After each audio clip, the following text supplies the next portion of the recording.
Hello! Hindi sana ako mag-film today, guys. Kaya lang magluluto ako ng Baguio beans with pork. And I don't have any makeup on. Kakarating ko lang galing work. Kakarating lang namin, from work. Nagpunta kami sa Kohl's. We got food right here. Popcorn para sa amin mamayang gabi because we will watch what are we gonna watch? 13 Reasons Why? Tatlong episodes na lang kulang namin. Anyway, this is not about that. I'm not gonna like vlog at all. I'm just gonna show you guys. It's kind of like, yeah, a vlog and cooking. So, luto plus chika-chika. Ganon-ganon. So, I have the pork here. Yung gamit kong pork is sirloin steak. Yan. Nahugasan ko na yung pork and I'm just cutting it into ganyan kaliliit, and then I will marinate it. And ito yung pinaka-meat natin.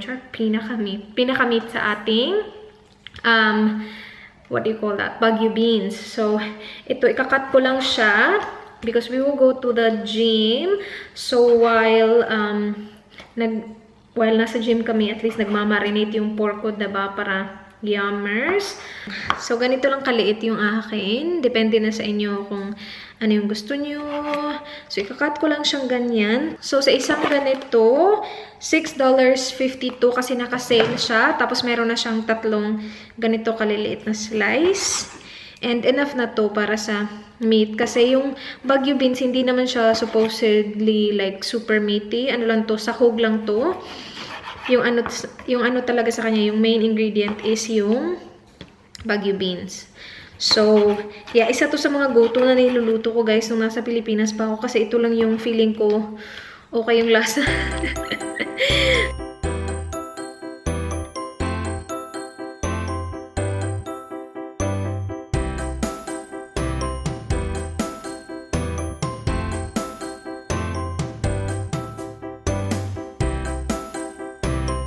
Okay, so now ilalagay ko lang siya dito. So, hindi siya ganun ka-deep. Ano lang siya, parang, ano ba tawag dito? Basta guys, hindi siya malalim na ball. Lalagay ko lang siya dito, tapos lalagyan ko siya ng soy sauce, and then garlic. So, bumili ako kanina ng crushed garlic sa shops, kasi mas mabilis siya. Meron pa naman kaming garlic doon, konti na lang natira. Yung totoong garlic, totoong garlic talaga. Pero, mas prefer ko yung crushed garlic, especially kapag nagmamarinate, kasi feeling ko mas nanunuot yung crushed garlic. Okay. Alright. Babe, I can't open it. Please, babe. Alright, na-open na siya. So, sa pagmamarinate, yung ilalagay ko lang is soy sauce lang. So, meron ako ng Silver Swan at saka crushed garlic. Yun lang talaga, guys. Konti lang yung ilalagay ko. Hindi ko dadamihan kasi para lang siya marinate. And ayaw natin damihan kasi ayaw natin maging maalat ang ating pork. Pero gusto ko damihan ng garlic kasi I love garlic. So yan, siguro mga dami na yan ha. Pero gusto ko pa more pa. Okay. Yun. Depende na sa inyo yun, guys. Tansya-tansya lang to. Walang tablespoon kung anik-anik. This one, konti lang din. So,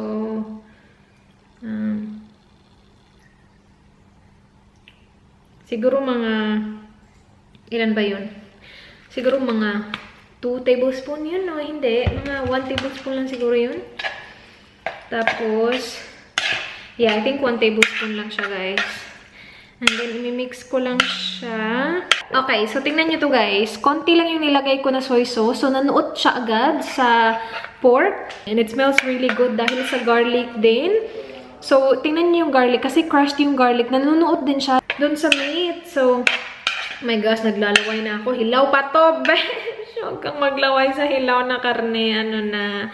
Actually, guys, first time ako mag-marinate nitong Baguio beans. Matagal ko na itong niluluto, pero ay, nagdagan pa talaga. Matagal na ako nagluluto nito. Pero first time ko na minarinate itong pork. Or maybe not first time, pero yeah, it's been a while. Anyway, mix ko lang siya. And yan na yung pinakalasa ng meat natin. So, iiwan ko to dito. We will go to the gym. We will be back in an hour or so. So, magmamarinate siya ng 1 oras mahigit. or mahigit, more than an hour. Hindi ko pa rin alam kung ano talaga yung mahigit na term. Mahigit, is it almost or more than? Hindi ko sure. Kapag nagmamarinate ako ng meat, for some reason nilalagyan ko siya ng cling wrap. Hindi ko alam kung bakit, pero nasanayan ko na nilalagyan ko talaga siya ng cling wrap. I feel like sa mga cooking videos na napanood ko, parang kina-cover nila talaga. Hindi ko alam kung ano yung dahilan, pero ginagawa ko siya lagi. So, ika-cover ko lang siya. And then, ilalagay ko siya sa fridge. Alright guys, I just got home from the gym. Now we will continue cooking. So, yung aking pork is na-marinate na siya ng bonggang-bongga. So, it's been there for maybe an hour and 5 minutes now. And pwede ko na siyang ilagay dyan to rest. And then the rest of the ingredients, ililista ko din siya below guys sa description box. Because, you know, cooking show to my char. But, you will need carrots. And then, meron akong onion dito. Nilagay ko siya sa ilalim mo. Yan, half of an onion. I will use all that kasi wala lang. Mahilig ako sa mga maraming spices, guys. Except kung like, you know, it's capsicum. Kasi hindi ako kumakain ng capsicum. But, we need capsicum as well, or bell pepper. So, malaki siya. And, ubusin ko to lahat kasi gusto ni Dan ito. And then, the main ingredient is ito. Baguio beans, or green beans. So, yung ginagawa ko is nililinis ko lang yung green beans first. So, kinukuha ko yung mga ganito niya, guys. Tip-tip niya. So, what I do is, parang, inaano ko na lang siyang ganyan. Parang, ano ba tawag doon? Ewan ko. Basta, minsan it works na parang nakukuha yung sa gilid talaga. Pero minsan hindi naman. So, tingnan natin kung meron tayong... Nope, not that one. Yung iba kasi linis na. Like, malinis na. Mas prefer ko na hugasan muna yung especially vegetables before ko siya i-cut. Kasi like, kapag na-cut ko na siya, wala na. Mas marami na siya. Diba? Gusto ko sana ipakita sa inyo na yung parang meron siyang buhok sa gilid na nagfa-follow. Wala. Feeling ko parang wala na to eh. Or hindi lang talaga siya nag-cooperate sa akin. Yeah, feeling ko wala na talaga siya guys. Feeling ko nilinis na nila to ng maayos. Alright, so the ingredients are ready. We have onions, maraming onion. And then carrots, konti lang. Dalawa to, pero konti lang siya tingnan. And then we have the bell pepper. And then yung main ingredient natin na Baguio beans. And then, meron na tayong ano dito, oil. So, hintayin ko lang siya na medyo mainit ng slight. Mga medium heat tayo. Char. And then, lagay natin. See, onion first. Okay, babe, can you film me, please? So, we add the onions. And this time. Heaps of onion. Just wait for that to be translucent. And then, I'm gonna add the marinated pork in a bit. Smells good. So, when the onion is translucent, lagay na natin yung pork natin, guys. So, ito na yung marinated pork natin. Soy sauce lang at saka garlic. Tapos, hintayin mo lang na parang almost maluto na yung pork. Or actually, ako, hinintay ko na maluto talaga yung pork before ko nilalagay yung vegetables. Kasi sandali lang naman yung vegetables eh. So, yan. Tapos, lalagyan ko dito ng konting tubig. Tapos, if prefer nyo, actually, no. I'm gonna add, instead of tubig, i-add ko chicken stock or beef stock. Depende sa kung ano meron kayo.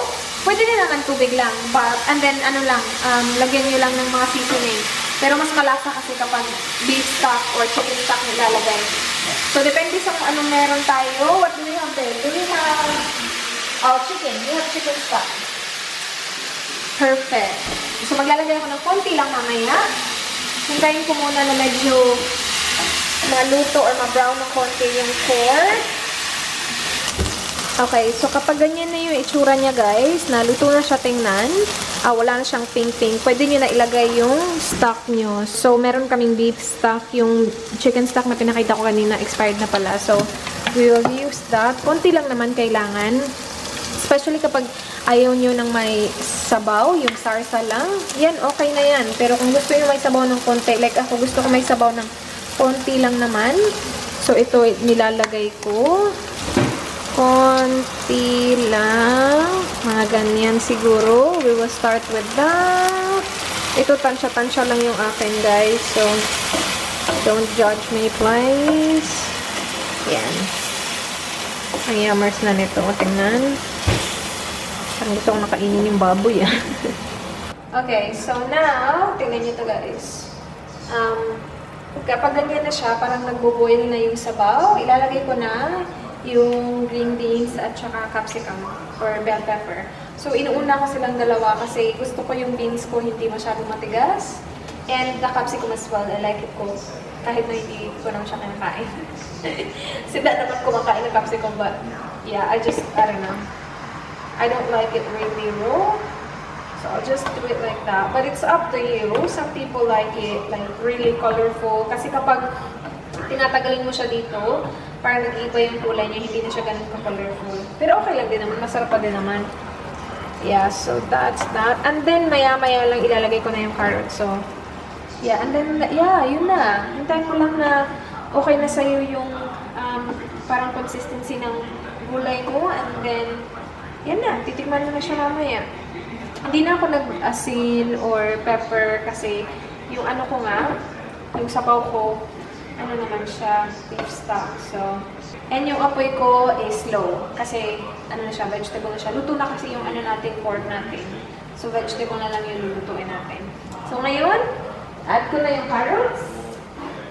And then, hintayin lang natin to.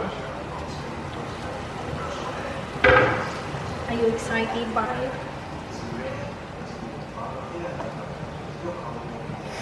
You don't talk? Are you mute? So, depende din sa inyo. Pwede din kayo mag-add ng kahit na anong gulay gusto nyo. Hindi naman siguro kahit na ano. Pero yeah, depende na sa inyo. I will just cover that. And then, siguro mga 3-5 minutes. Ready na yan. It's looking good, guys. Kaya lang gusto ko na hindi matigas yung green beans. Kung ganito sana yung kulay niya, oh, perfect na perfect siya. Kaya lang gusto ko lutong-luto yung green beans kasi ayoko na para siyang hilaw na kinakain ko. Yung iba bet yung ganun. So, okay lang yung ganun. While hinihintay natin yan, kasi gusto ko talaga siya maluto kahit na iba na yung kulay niya mamaya. But that's alright kasi mas importante sa akin yung lasa niya. I mean, yung consistency niya. My gosh, naglalaway na ako. Sa mga nagsabi na, hindi ka marunong magluto, I'm not claiming na marunong ako magluto. Never ko claim na marunong ako magluto. Like, ever since nagsimula yung channel ko, sabi ko hindi ako marunong magluto because hindi ako marunong talaga.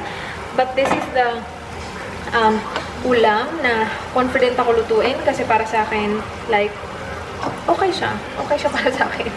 And wala akong recipe na pina-follow. So, feeling ko, like, you know, kaya ko siya. But then again, I'm not a pro in any way. Lapit na siya, guys. Oh, ang sarap pa rin ng color niya. Yung rice namin, it's cooked. And by the way, nilagay ko siya dito, Tapos ito nilipat, tapos yung rice cooker nilipat ko din siya dito kasi noon nandun siya sa kabila. So yung nasa kabila, yung mga gray, aluminum ba? Aluminum ba? Tama ba? Pero dito mga white kasi meron tayo si pineapple dyan. So yeah, malapit na to guys. Gutom na ako. Kailangan ko pa maligo after nito. After ko kumain, maliligo ako, gosh. Titikman lang natin. Hindi ko pa ito natikman. So, I hold.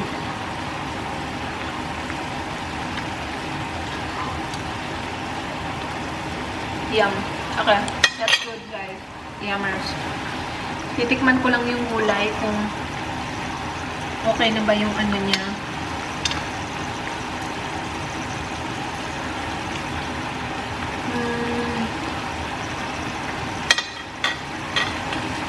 Siguro konti pa. Medyo ano pa siya. Matigas ang konti.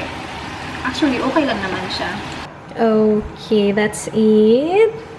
What did you say? What did you say? What did you say? It looks good. It looks good? He said it looks so good. It looks so good. Yes! Kain, guys. Is that yours? That's yours. Oh. You need more? Oops, careful. No, you're good. Oh, that looks good, babe. A bit more rice as The well. vegetables looks really good. What do you say? Can't tell. Kain tayo! Kain tayo guys. Kain! And that is it for this video. Kakain lang kami guys. Thank you so much for watching. Ililive ko yung ingredients below. Sobrang dali lang nito. If I can do it, you can do it as well. So, yeah. That's it for this video. Thank you so much guys for watching. Please like, please subscribe. I hope to see you guys in my next one. Do not forget, be good. Good night. Bye. Bye, babe. Bye.